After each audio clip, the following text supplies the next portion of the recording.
Yeah, it's okay. Whatever, I'm just kidding. So as you probably know from the title of this video, today we're going to learn how to do General Tao chicken or General Toast chicken. Basically, depending on which part of North America you live in, the name is going to be varying. So I'm a Mexican, and I'm going to be doing some Chinese cooking, and then you're probably asking yourself, why should I be taking any advice from this Mexican cooking Chinese?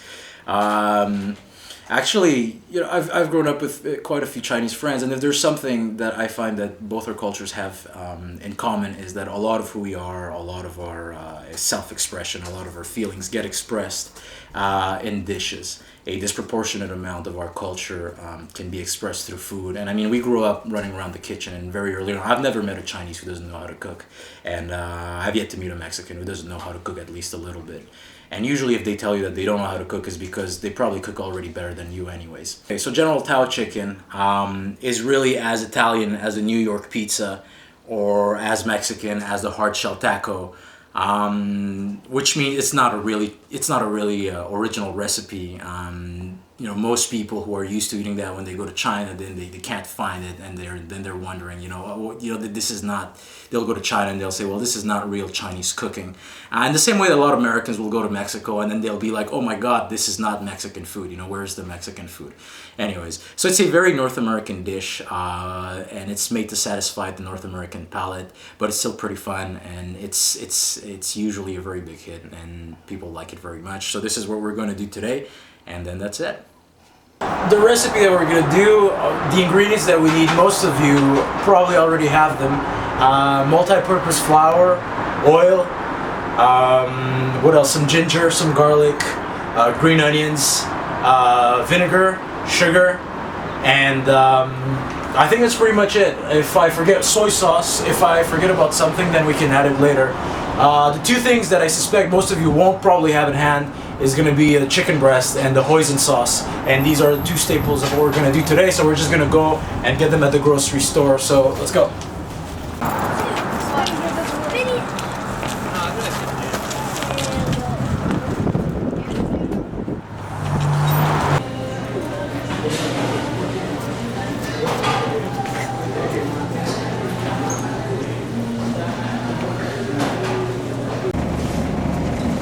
We don't need really much. Actually, we only need about one breast. You shouldn't be spending more than $7 on it. Anywhere between like $4.50 or $7 around this time of year.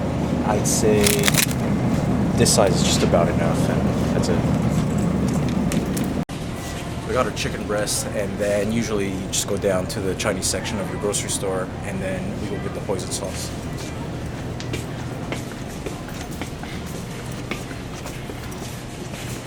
Were people drinking? Actually, it's not here.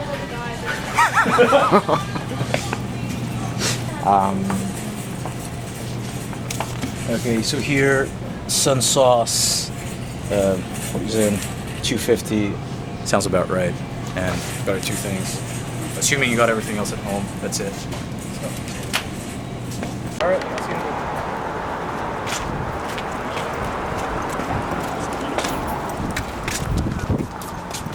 So everybody's gone on this environmental craze now, so we don't get bags, and you get to walk around with this in your hand and freeze your fingers.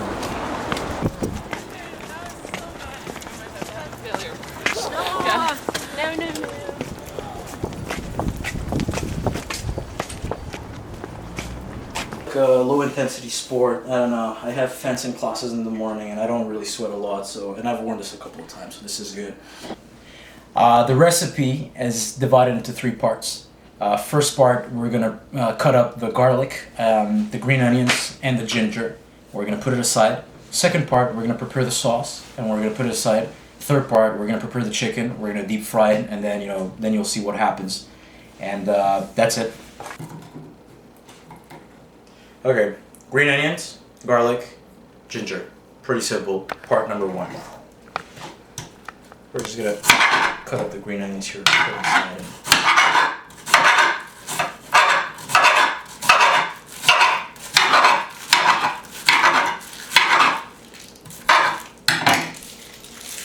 Fold them in half usually when you get to the end, and then just repeat.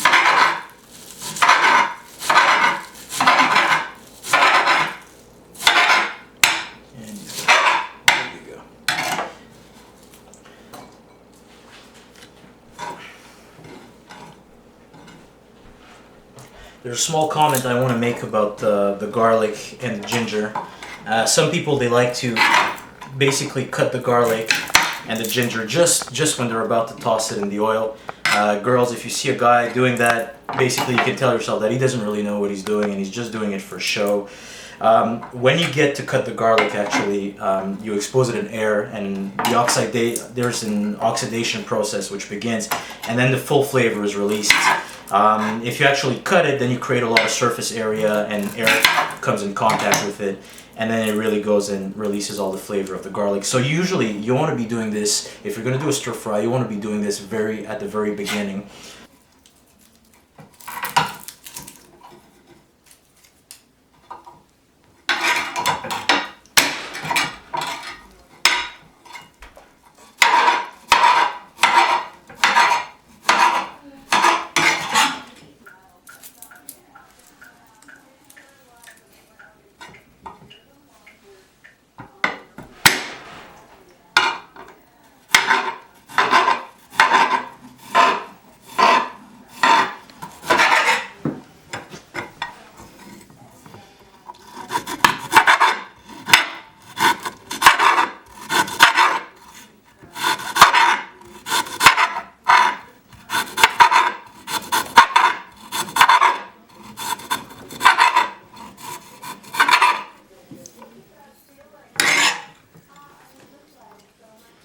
There you go, and then we're done. We got our green onions, we have our ginger, and then we have our garlic in there.